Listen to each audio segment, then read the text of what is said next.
Hi guys, it's Paula and I hope you are doing well. This has got to be one of the most requested videos I've ever had on my channel. It is about how I have saved hundreds of dollars over the last several years on eye makeup remover. I personally like to oil cleanse and then use a regular like foaming sudsy cleanser on my face. But even with those two steps, I still have a lot of residue on my under eyes from eyeliner and mascara. And what I like to do is use this product to kind of clean up that area after I'm done and get all of the makeup completely off my eye area. And this has been my tried and true method for years, and it saves me so much money.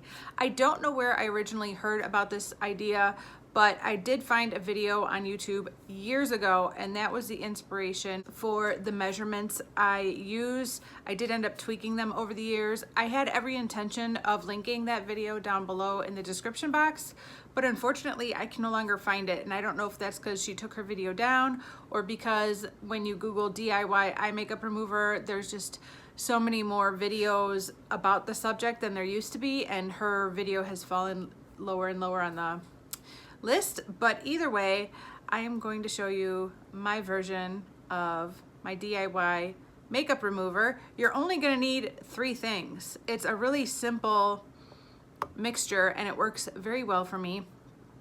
You're gonna need water. Now, because I live in the Midwest and I have access to filtered Lake Michigan water, which is very good water, I just use water from the tap. But of course, if you don't feel like your tap water is clean enough or filtered enough, by all means, get filtered water from whatever source you feel comfortable, but I just get it from my tap.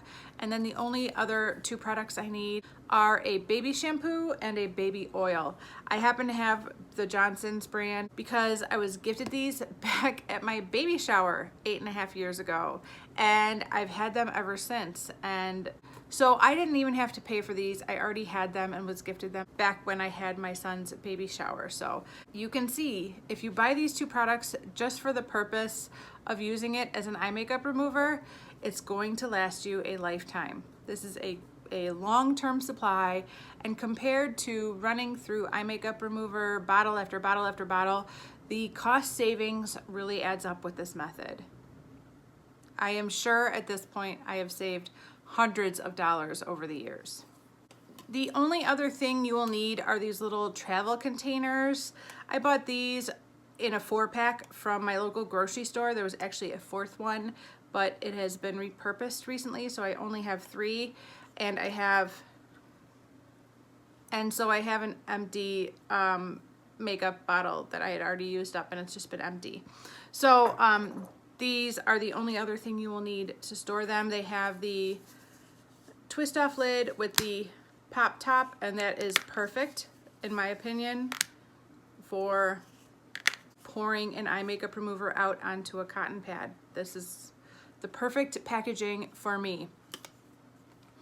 I bought these years ago, but when I was at my grocery store again recently, the grocery store by my neck of the woods is a Jewel Osco.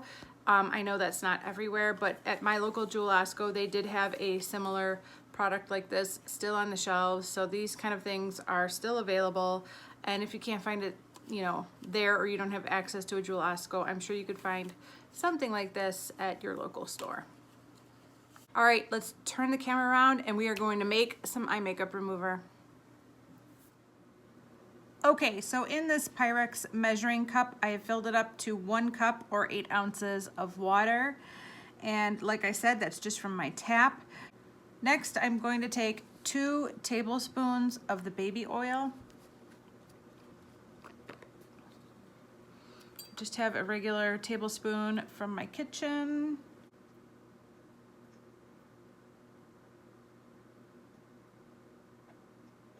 One.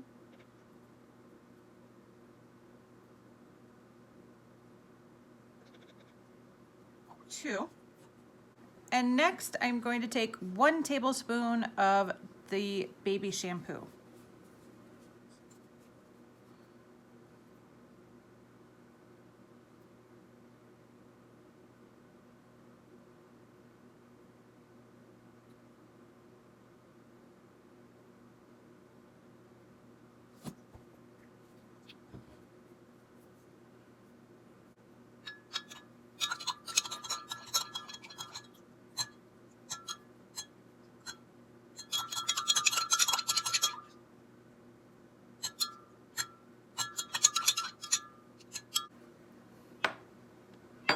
Okay, that's already pretty well mixed because I wanted to get the baby shampoo off of that spoon, but I'm still gonna take my whisk and stir it up really good because I'm going to be pouring this mixture into the 4 different bottles, and I wanna make sure that it's well mixed throughout so that it's evenly distributed between the 4 bottles.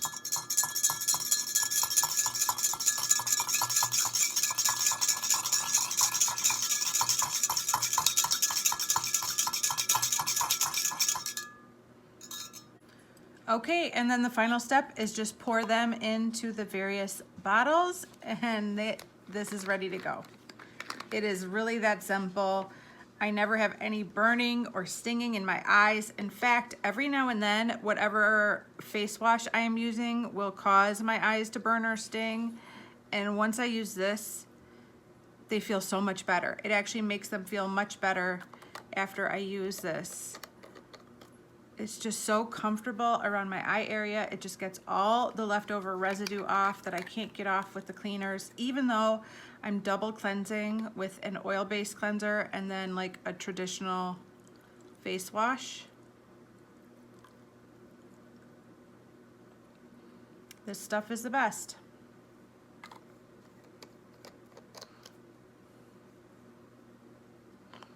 Okay, I don't think I'm gonna even need that Tatcha container at all.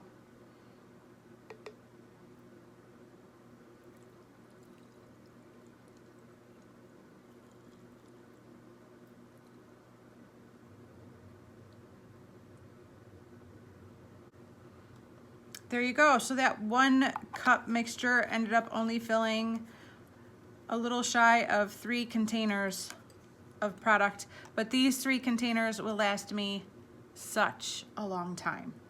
And that is really all I do.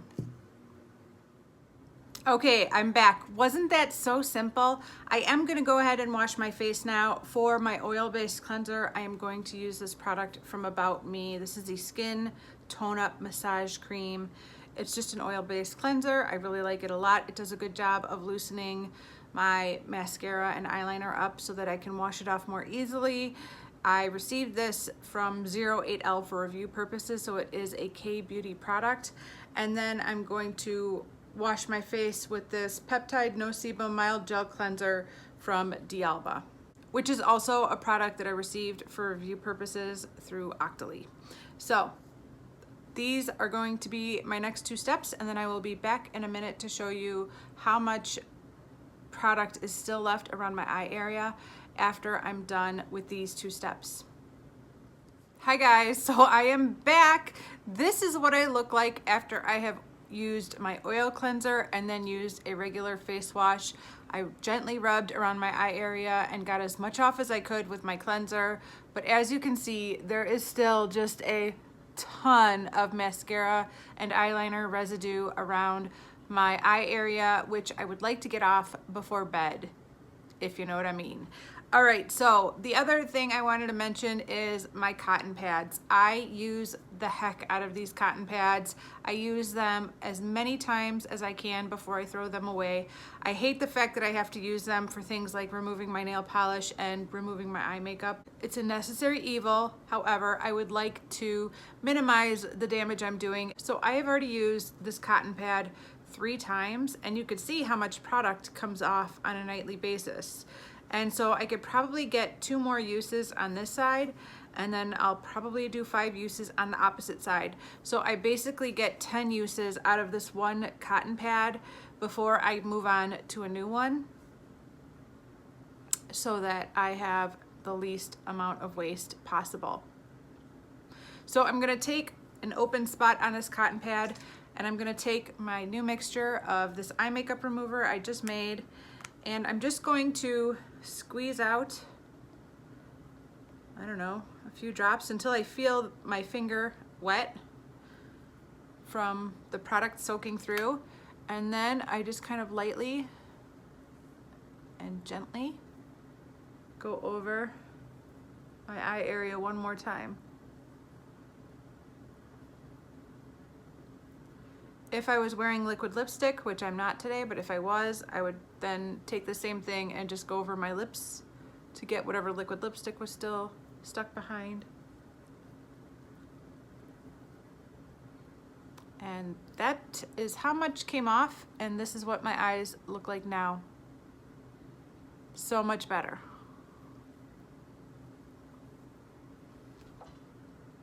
And that's it. That is my homemade eye makeup remover that has saved me hundreds of dollars and is so cheap and so effective and gentle on my eyes, and I really like it. And I hope you found this helpful. Let me know if you're already making your own DIY eye makeup remover, or let me know if you try this out and what you think of it. I hope it helps you as much as it has helped me. I really like it. So that is it for this video. Thank you so much for watching. I do appreciate it, and I will see you in the next one. Bye.